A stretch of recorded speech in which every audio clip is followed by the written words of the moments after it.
വേനൽ ചൂടിൽ തണലൊരുക്കി league office.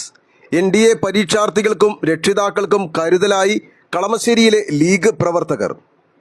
കത്തിയെരിയുന്ന വേനൽ ചൂടിൽ പരീക്ഷ എഴുതാനെത്തിയവർക്കും അവർക്കൊപ്പം വന്ന രക്ഷിതാക്കൾക്കും കരുതലിന്റെ തണലൊരുക്കി കളമശ്ശേരി ടൗൺ മുസ്ലിം ലീഗ് കമ്മിറ്റി.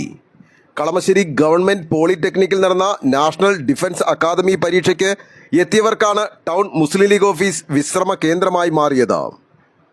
കേരളത്തിന്റെ വിവിധ ഭാഗങ്ങളിൽ നിന്നായി നൂറുകണക്കിന് പരീക്ഷാർത്ഥികളാണ് കളമശ്ശേരിയിലെത്തിയത്. രാവിലെയും ഉച്ചയ്ക്കുമായി നടന്ന പരീക്ഷയ്ക്ക് കൂട്ടിരിപ്പുകാരായി എത്തിയ രക്ഷിതാക്കൾക്ക് പരീക്ഷാ സെന്ററിന് സമീപത്തേക്ക് പ്രവേശനമുണ്ടായിരുന്നില്ല.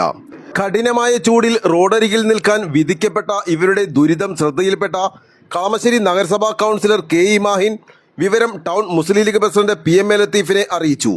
തുടർന്ന് മിനിറ്റുകൾക്കുള്ളിൽ തന്നെ AC സൗകര്യങ്ങളുള്ള മുസ്ലിം ലീഗ് ടൗൺ ഓഫീസ് പരീക്ഷാർത്ഥികൾക്കും രക്ഷിതാക്കൾക്കുമായി തുറന്നു നൽകുകയായിരുന്നു.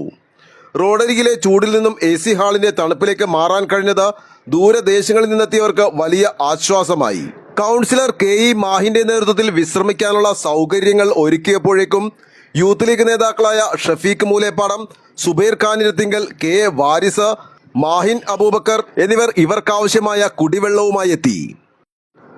ഭക്ഷണം കഴിക്കാനും വിശ്രമിക്കാനുമായി നൂറുകണക്കിന് പേരാണ് ഓഫീസിനെ ആശ്രയിച്ചത്.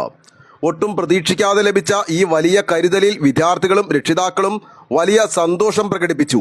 പരീക്ഷ കഴിഞ്ഞ് മടങ്ങുന്നതിന് മുൻപ് മുസ്ലിം ലീഗ് നേതൃത്വത്തോടും പ്രവർത്തകരോടും നന്ദി പറയാനും അവർ മറന്നില്ല. രാഷ്ട്രീയത്തിന് അതീതമായി മനുഷ്യത്വത്തിന് മുൻഗണന നൽകിയുള്ള ഈ പ്രവർത്തനം കളമശ്ശേരിയിൽ വലിയ ജനശ്രദ്ധയും പിടിച്ചുപറ്റി. ന്യൂസ് ബോക്സ് ലൈവിന് വേണ്ടി സനൂപ് കളമശ്ശേരി.